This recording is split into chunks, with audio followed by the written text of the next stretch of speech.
Students, आज हम पढ़ने वाले हैं एक्सरसाइज 11.4 के क्वेश्चन नंबर 2 से आगे, क्योंकि 2 तक हम पढ़ चुके हैं। तो क्वेश्चन नंबर 3 है diameter of A metallic ball is 4.2 centimetre. What is the mass of the ball if the density of the metal is 8.9 ग्राम पर सेंटीमीटर क्यूबिक। ठीक है, तो diameter of ball, diameter D ये दे रखा है 4.2 सेंटीमीटर और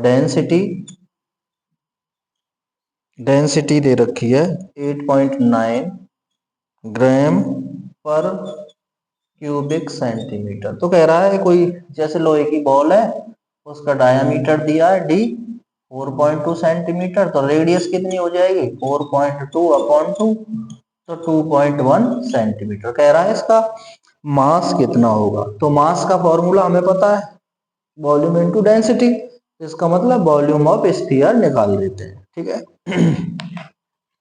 हाँ, बस और तो कुछ पूछा ही नहीं। तो वॉल्यूम ऑफ स्फीयर निकालो भाई। ठीक है, तो निकालिए volume of spherical ball.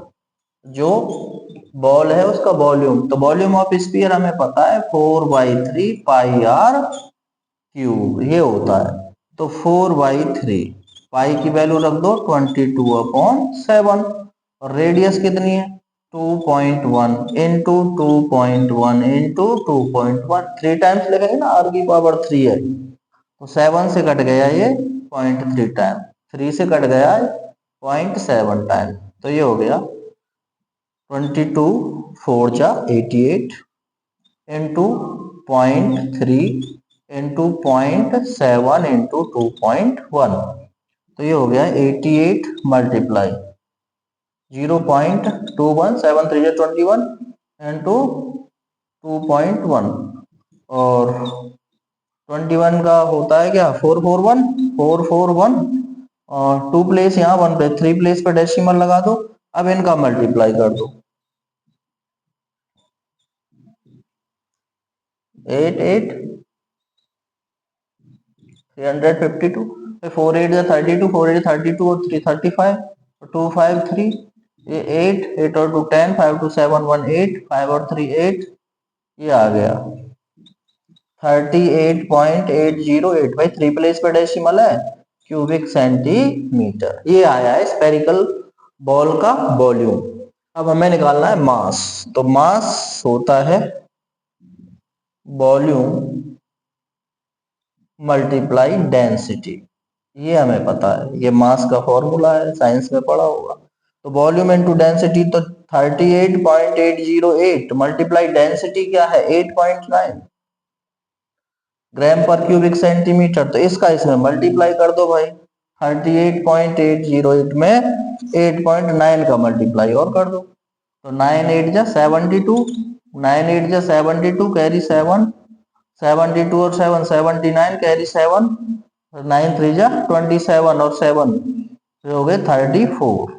Same 8 8 जा 64, 8 8 जा 64 कैरी 6, 64 और 6 70 कैरी 7, 8 3 जा 24 और 7 हो गए 31, तो 2 7 4 11 6 2 8 9 13 5 4 3 और डेसिमल लगा दो 3 प्लेस पर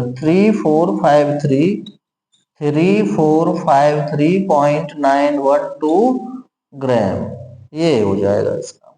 ठीक है,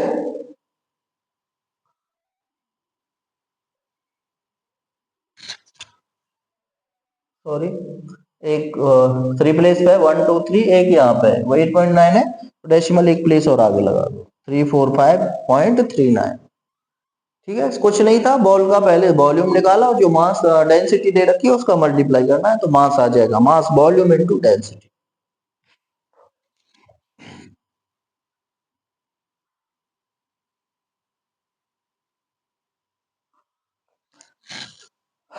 इंपोर्टेंट क्वेश्चन है अगला, question number 4। Diameter of the moon is approximately 1/4 diameter of the earth. Moon का जो डायामीटर है वो अर्थ के डायामीटर का 1/4 है। एक सरफेस एरिया वाले एक्सरसाइज में और आया था, ठीक है। जितना अर्थ का डायामीटर है उसका ये 1/4 है, चौथा हिस्सा है इसका डायामीटर। तो volume of earth is the volume of the moon. Fraction निकालना है वॉल्यूम ऑफ मून का वॉल्यूम ऑफ अर्थ से। तो ये मून मान लिया हमने और ये मान लिया जी अर्थ। अर्थ बड़ी है तो बड़ा फिगर बना लिया। तो इसका जो डायामीटर है वो मान लीजिए मैंने मान लिया क्या डी, ठीक है। तो लेट डायामीटर ऑफ अर्थ क्या मान लिया भाई, डी मान लिया। तो रेडियस ऑफ अर्थ कितनी हो जाएगी, रेडियस ऑफ अर्थ, तो इसे आर ई लिख देते हैं। R radius, E for earth, क्या हो जाएगी जी d/2। डायामीटर की आधी होती है तो 2 से डिवाइड कर दिया। ऐसे ही अब डायामीटर ऑफ अर्थ निकालो, डायामीटर ऑफ मून सॉरी। तो डायामीटर ऑफ मून क्या कह रहा है, जितना अर्थ का डायामीटर है उसका 1/4 है। तो ये कितना हो गया, d/4 हो गया, 4 से डिवाइड कर दिया। 1/4 of diameter of the earth का जितना उसमें 4 से डिवाइड करो, तो ये हो गया d/4। अब रेडियस ऑफ मून निकालो भाई, रेडियस ऑफ मून। तो इसे आर एम लिख देते हैं, R for radius, M for moon, radius of moon. तो इस जैसे डी की आधी d/2, तो d/4 को भी आधा करो तो ये हो जाएगा d/8। भाई किसी का भी आधा करते हैं तो 2 से डिवाइड करते हैं, तो d/4 में 2 का डिवाइड कर दो, 2 का यहीं पे मल्टीप्लाई हो गया, d/8 हो गया। किसी का भी आधा करना है नीचे 2 लिख देते हैं, 100 का आधा करना है नीचे 2 लिख दो, 50 आ जाएगा। 4 का आधा करना है नीचे 2 लिख दो, 2 आ जाएगा। तो ऐसे d/4 के नीचे 2 लिख दिया, d/8 हो गया, ठीक है। ये रेडियस। अब निकालो, रेशियो निकालना है किसका, volume of moon upon volume of earth, volume of earth. तो वॉल्यूम ऑफ मून क्या होगा, 4/3 pi R M cube radius of moon, और वॉल्यूम ऑफ अर्थ होगा 4/3 pi R E cube, R E radius of earth. 4/3 pi से 4/3 pi cut गया, क्या बचा भाई, ये बचा आर एम का क्यू और आर ई का क्यू। तो रेडियस ऑफ मून कितनी है, d/8 की पावर 3, और रेडियस ऑफ अर्थ कितनी है, d/2, d/2 की पावर 3। भाई 3 पावर है तो 3 बार लिखना पड़ेगा, इसका मतलब d की पावर हो गई 3, और 8 का 3 टाइम मल्टीप्लाई करेंगे, 8 मल्टीप्लाई 8 मल्टीप्लाई 8, 8 8 जा 64, 8 जा 512, और नीचे हो जाएगा d की पावर 3, और 2 का 3 टाइम 2 मल्टीप्लाई 8 हो गया। d की पावर 3 से d की पावर 3 कट गया, और 8 से कट गए ये 64 टाइम, ठीक है।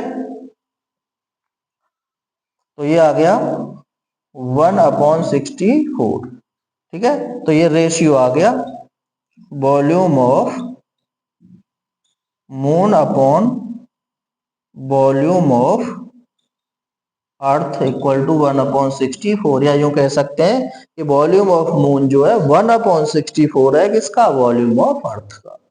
तो अच्छा क्वेश्चन है, इंपोर्टेंट क्वेश्चन।